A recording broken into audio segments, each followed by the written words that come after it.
Cinema உலகில் மிகப்பெரிய அளவில் பின்னால் என்ன நடக்குது திரைக்கு பின்னால் அப்படின்றது நிறைய பேருக்கு தெரியாது. ஆனால் இப்போது நடிகைகள் அதற்கு பின்னாடி இருக்கக்கூடிய இருண்ட முகங்களை பற்றி நிறையவே பேசி வராங்க.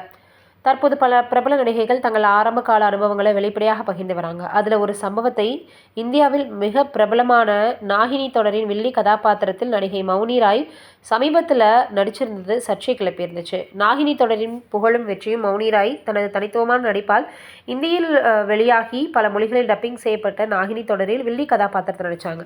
இந்த தொடரின் வெற்றியால் மௌனி ராய் ரசிகர்கள் மனதில் ஒரு நிலையான இடம் பிடிச்சாங்க. பிறகு 2004ஆம் ஆண்டு வெளியான இந்தி படமான ரன் மூலம் வெள்ளித்திரையில் அறிமுகமாகி தனது திறமையால் ரசிகர்களை கவர்ந்தாங்க. தொடர்ந்து இந்தி படங்களில் நடித்து வந்துட்டு இருந்தாங்க. தன்னுடைய நடிப்பின் மூலம் திரையுலகில் வித்தியாசமான ஒரு நடிகையாக மாறிட்டாங்க.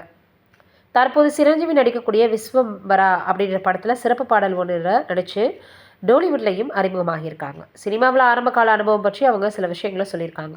மௌனி ராய் சமீபத்தில் ஒரு மிகப்பெரிய கடுமையான அனுபவத்தை பகிர்ந்திருந்தாங்க. 21 வயதில் திரைப்பட வாய்ப்புகளை தேடி அழைந்த போது ஒரு இயக்குனர் என்னை அவரது அலுவலகத்திற்கு அழைத்து வந்தார். எனக்கு வாய்ப்பு தருவதாக அவர் சொன்னார். ஆனால் நான் போனதுமே அவர் திடீரென்று என்னை முத்தமிட்டுட்டார். அந்த நேரத்தில் நான் ரொம்பவே பயந்துட்டேன்.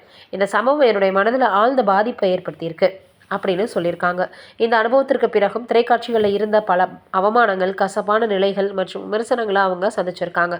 இதுவரை நான் சந்தித்த சவால்கள், அவமானங்கள் எனது மனதை ரொம்பவே தளரவே விடலை. நான் ரொம்ப பயப்படல. என் மனசை ரொம்ப நான் தைரியமாக வச்சுக்கிட்டேன். என் திறமையை மட்டும் நான் நம்பினேன். கடின உழைப்பை நான் நம்பினேன் அப்படின்னு உறுதியாக சொல்லியிருக்காங்க.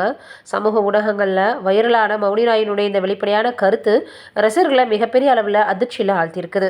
எப்பேற்பட்ட நடிகைகளாக இருந்தாலும் இப்படியெல்லாம் செய்கிறத சிலர் நிறுத்துறதே கிடையாதா?